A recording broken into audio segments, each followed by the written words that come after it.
guys, Sheryl Willis over at Go Arizona Real Estate with EXP right here in Phoenix, Arizona. And thank you so much for listening to my monthly vlogs. This is going to be a quick catch up for you on what's going on with the market now that we've just wrapped up the biggest year we have ever seen in the greater Phoenix area.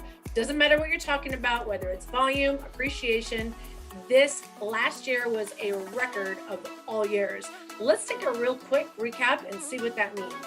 Okay, so the greater Phoenix area saw an overall average of 27.1% appreciation. Now, of course, that varies in different parts of the valley, the condition of the home, and also the size of the home. But overall, 27.1%. We definitely saw a lot more at the beginning of the year because the beginning of 2020, it had been just a mild growth. So from early 2020 to early 2021, we were seeing numbers in the 30s, the mid 30s. But by the time we got to the June, July timeframe, we started to catch up a little bit because again, we saw a lot of that appreciation in the latter half of 2020. So again, we come to the year end at 27.1%. Crazy. Just to let you know, the average, and it's interesting how they're saying now the average is 4 to 10. Really, I've been in business for 19 years and they've always said it was 3 to 6%. I don't know, numbers keep changing. As we finished the year, we saw an all year average of 41% of our listings are selling for over the list price. Now, you're probably thinking, why isn't it more? Aren't they all? Well, I think we all know that some of the sellers have gotten themselves a little bit greedy. And so we have seen homes sit on the market a little bit longer because they priced them too high. And again, message to sellers, if you price it high, it doesn't mean that you'll get a bunch of offers still in and it'll go over. You got to pick one or the other. You either price it on the low end and you get the bids all the way up, or you price it on the high end, you sit on the market for a while, and it's funny how 14 days is a long time, right? And then you're just hoping for 1 or 2 offers to come in. So if you want to talk strategy, I'm your girl. All right, so over 40% of the homes are selling for over list price. So that tells you that 60% of them probably have price reduction. So when you're watching those secondary websites, Realtor.com, Redfin, Zillow, whatever it might be, all you're seeing is price reduce, price reduce, price reduce, because you know what? All the ones that go up and down, they're gone before you got to see them. So I know it looks like there's a lot of red there. In fact, I have a listing coming up. If anyone's interested, I'll definitely be letting you know.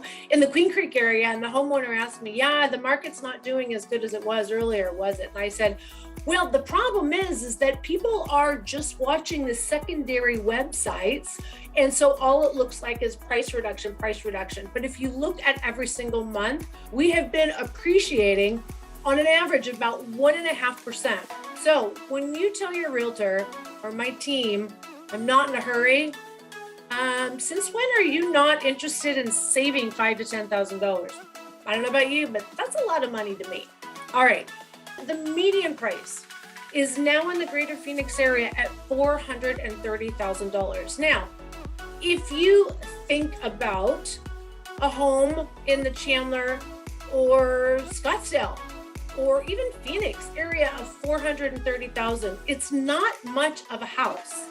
So it kind of is a scary number, but meaning it's gotten high, but when you look at all of the coastal states, I should actually be saying almost all of the biggest inbound migration states, which for me, and I specialize in relocation, so I have a pretty good grasp, I feel like, who's calling. Washington State, Oregon State, California State, Colorado, and New York. And I'm starting to get a lot more calls from Massachusetts. All of those states have higher property values and exponentially more higher property taxes. Now, the one state that we are about the same price point is Illinois, and we are seeing a ton of people from Illinois. So the price points are about the same, but the property taxes, it's like Arizona's on sale. So overall, what's the market? What is going on in the market? Well, home builder confidence is extremely high. The problem is we have supply chain issues and labor shortages. And let's just talk about that inflation number. God, so materials are getting outrageously expensive. So there's a good and a bad in reference to builders cutting back their permits. So they are going to be building fewer homes this year than they did last year, which is not good news. But the good side of that is if they were building more today, the prices potentially would be significantly more because they're estimating where they will finish up in 12 months. And if you look at the inflation rate today, and let's just hope, I know this sounds so crazy. I had a buyer tell me he's actually in Falls Church, Virginia. He's going to be moving out here pretty soon. When I said, now, if you wait too long, you're probably going to be looking at higher interest rates. And he said, we could only hope so, right? And I was like, that's the most generous, kind thing I've heard anyone say. Who wants to say, yay, interest rates go up? Well, you know what? We all pay a lot more in everything with higher inflation. So we need to get a grip on this inflation rate. I don't know about you, but I'm not happy about that. So although you might be paying a little bit more for your home, you're going to be hopefully paying a lot less for groceries, medical care, gas, materials, services. I got my nails done yesterday. They went up over 10%. Everything costs more money. So let's hope that slows things down. All right, so let's talk a little bit more about what's going on in the greater Phoenix area. See, when you watch the news, first of all, I love how the news just picks things to report on and they don't really follow through. The media only picks the one side and they don't cover the rest. So here's some of the other things that they're not covering. So when I say that the media, they report national numbers. And of course, we do get a lot of national numbers from Realtor.com, Zillow, our friends at Zillow, and National Association of Realtors. But every market is going to change as we return to normal, okay? So first of all, the greater Phoenix area is what I'm gonna talk about. Number one, we're done with pandemic unemployment. Number two, we're done with pandemic forbearance. Number three, there's no pandemic foreclosures. So buyers that you have been waiting, what are you waiting for? If you do not own a home yet and you're waiting for prices to go down, you might have missed the window. Not kidding. I grew up in San Jose, California. And let me tell you, I bought my first home. It was reasonable, but I was in my early 20s. But by the time I was 35, the average single family home had gone from $200,000 to $500,000. And then by the time I left there, in the early 2000s, now the average price there is 1.5 million. So you're thinking probably that couldn't happen anywhere else like Phoenix. All right, let's talk about the companies. Oh my gosh, that are moving here by the drones. It's insane. They are focusing, the targeted industries are like aerospace, aviation, defense, healthcare, bioscience, manufacturing, technology, innovation. The list of companies that are looking at Arizona that have even yet to be announced is insane. So when you say we can no longer justify these higher prices and I'm waiting for the prices to come down, those are the people that are going to miss out. And right now, rents are higher than if you put 10% down on a home. So what makes Arizona so desirable for businesses? First of all, we are so pro-business, it's not even funny. The state of Arizona is so much easier to work with compared to any of those states that I previously mentioned. We're talking everything from tax benefits, we're talking about labor costs, we're talking about just all the different things. We have an amazing talent pool here in the greater Phoenix area. We have one of the best freeway systems in the country for a large metropolitan area. I think it's funny that we have 303. If you guys haven't driven out there, 303, you're literally driving through the desert. Well, you know what? That's because they think ahead. And there is going to be a massive explosion on the west side of the greater Phoenix area over the next 10 years. So, gee, what a concept. Put freeways in before the houses and before the people move there.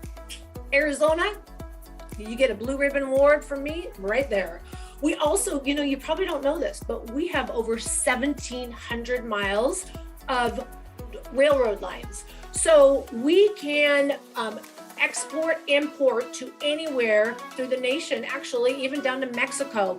The proximity to the ports, both Mexico and Los Angeles, and even further north, we are relatively close, and we could do a truck, imagine that, a truck in one day. You can leave Phoenix and be to the LA port, right? So again, from a business perspective, these are all positive aspects. Our airport is an international airport. It is such great proximity. You can fly directly to New York, you can go to Hawaii, you can go to San Francisco, you can even go directly to London. You can get anywhere you want to any large metropolitan area in the United States, Canada, Mexico, and many parts of Europe, as long as they have enough gas in the plane. You get my point.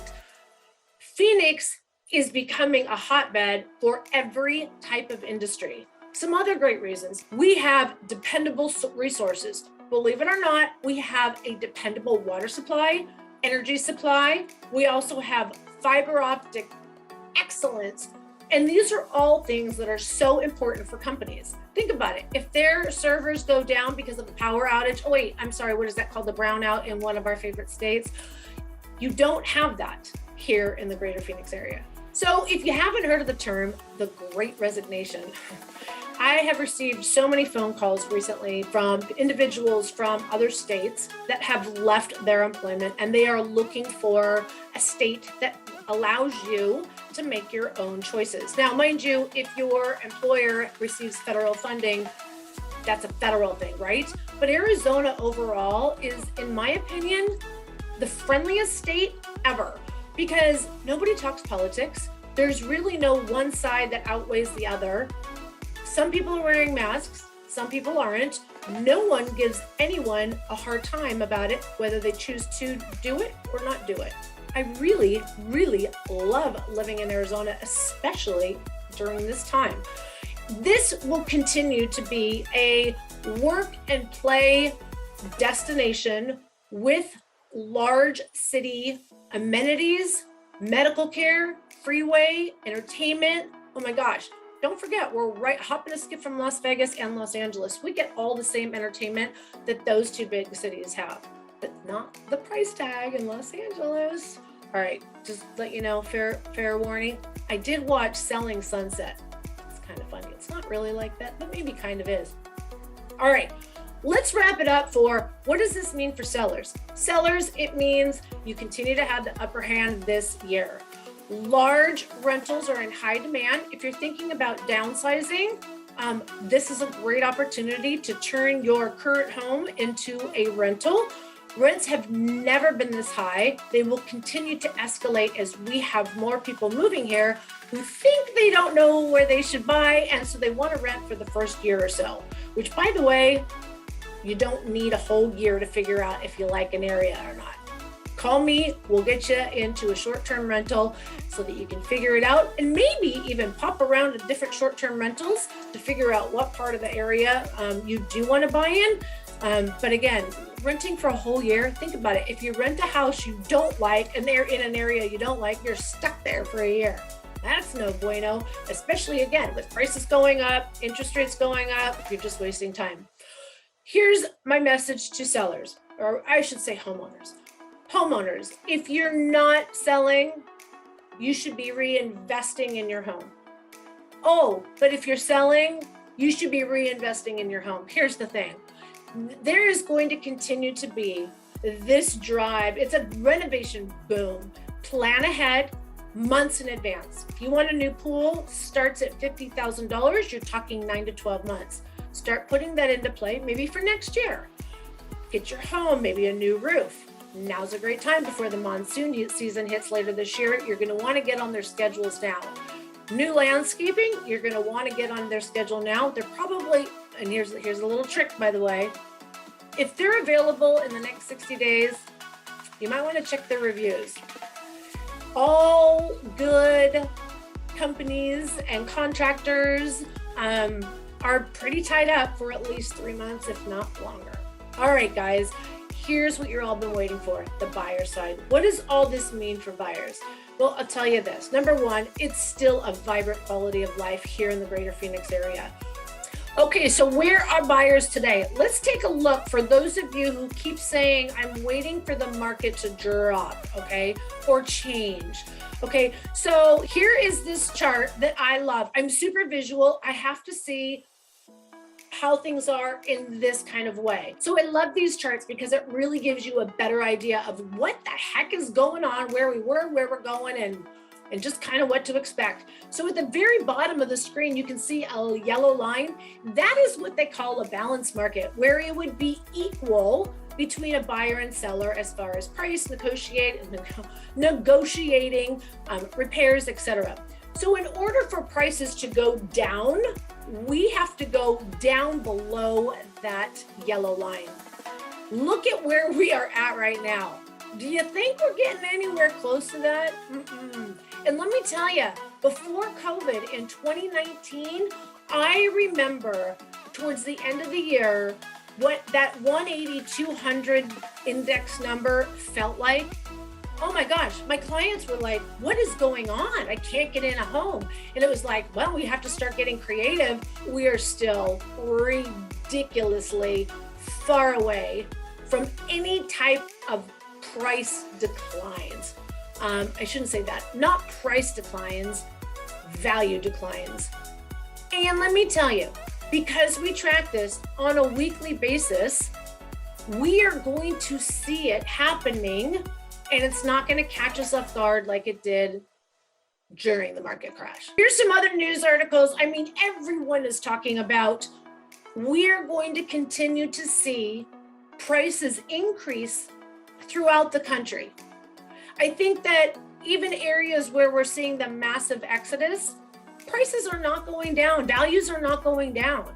So for those of you who are waiting, don't wait any longer. Let's talk about what you need to do. First of all, you need to, number one, work with a realtor, a professional realtor, not clicking through on Redfin, Zillow. I'm telling you, those are brand new agents that have no experience in market, contract writing, negotiating. They're going to get you nowhere. The incentive to get a little money back by maybe using these technology companies is going to wind up costing you money, because it's going to take you longer to get in a home, and you may have gotten $5,000 back from Redfin, but you know what? It cost you $20,000 more because you couldn't get into a house for a couple months. So that's the first thing. Number two, get yourself pre-qualified. They last for 4 months.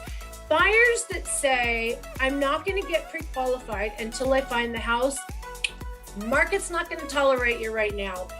There's just no room for that. So you want to get yourself pre-qualified, and do not go to a national bank or credit union. I love you, credit unions, but y'all take too long.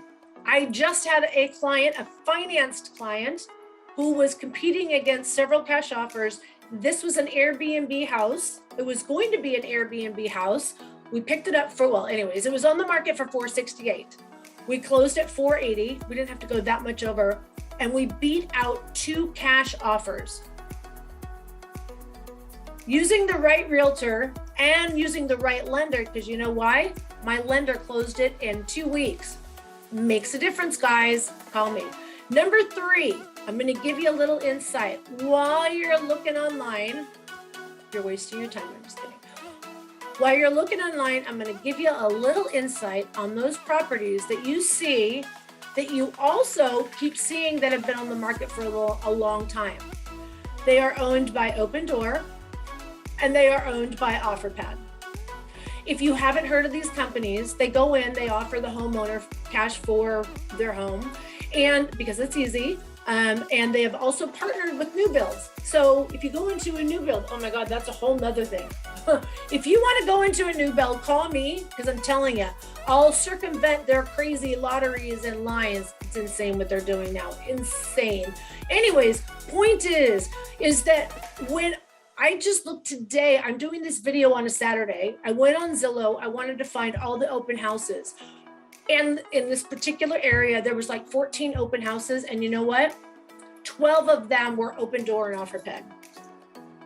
They are dominating the market as far as staying on the market longer, and they're doing higher price points now. So under about 550, under 600. That's what you're seeing online, and they don't do a price reduction, but their days on the markets are skewing everybody's like ideas. Like, so our numbers back in the beginning of last year, days on the market average was 7. And some of you were like, what do you mean? I sold my house in a few hours, which by the way, if a realtor sells your home in a couple hours, they didn't do you justice. You got to let it simmer a little bit. Point is, the average was 7 early last year, and now it's like 17. So between the holidays and the iBuyers having higher price listings, that's why that number has crept up.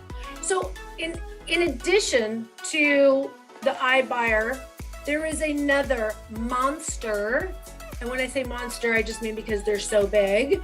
You see them on every single billboard, every single commercial, every single YouTube commercial, every single Instagram, Facebook. Like, what have I forgot? TV, radio, Pandora, they're everywhere. You know I'm talking about 72 sold. So 72 sold is just a gimmick. And 72 sold, they spend literally, not kidding you, $1 million plus a month to advertise to sellers. The sellers are convinced that this is the best way to do real estate since sliced pie. So they can take the listing. They don't do any additional work. They don't do the staging. They don't do photos the way we do. They don't do the marketing. This is how they market. They just market 72 sold everywhere. And then they put on the beginning of their property description, it says another 72 something. I don't even remember. Sale. That's what it is. Another 72-hour sale. And then what they do is they only allow 90 minutes for an open house for everyone to come in. I went to one of their open houses just out of curiosity, and they had 80 offers. 80 offers. First of all, I would not like to be the listing agent to go through 80 offers, but buyers, that's what you're going to be competing against when you go look at the homes that say another 72-hour listing sale thing. So, and if you'll see the commercials, it says in there, and we'll let you stay in your home for 6 months. So a lot of those properties that you still see sitting on the market, they say 72 sold. They didn't sell in 72 hours because it says seller wants to stay back till June. So those are the three things, like pay attention when you're looking online. If Open Door has one sentence describing the property, that's how you can tell that one. OfferPad also has words on the pictures that says this is not a rental. Open Door does that too. And 72-hour sold thingy, whatever, it says it right in the description. It just says another 72 sold. So those three sellers know that it's very, very seller-sided, on top of it already being a crazy seller's market. I'm just saying. All right, guys, this is Sheryl Willis. Thank you for obviously signing up to receive this vlog.